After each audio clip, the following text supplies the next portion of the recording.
O nee, Suus.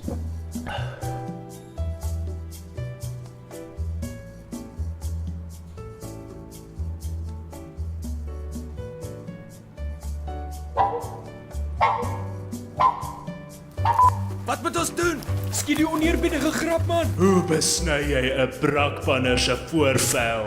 Jy skop sy suster in die kakebeen. Hoekom word mense in rolstoele gebully? Want hulle kan nie vir hulle self opstaan nie.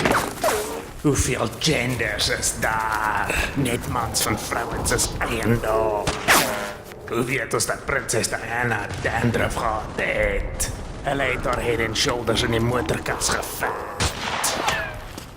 My woordkontrofee sê almal dieselfde ding. Laat ons gaan, ons sal vir niemand sê nie. Kom tog, manne.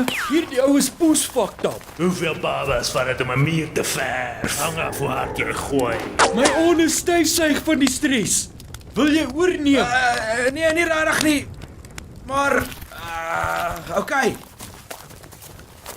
Ek het gepoep vir 'n Joodse kliënt. 'n Bietjie gas het nog nooit iemand doodgemaak nie.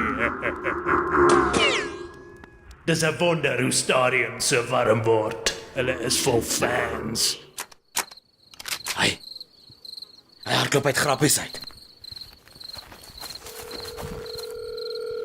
Sy grappies werk nie meer so lekker nie, oom. Waarmee sukkel jy as 'n mens kinders mutilate? Om jou voelstyf te hou terwyl jy dit doen.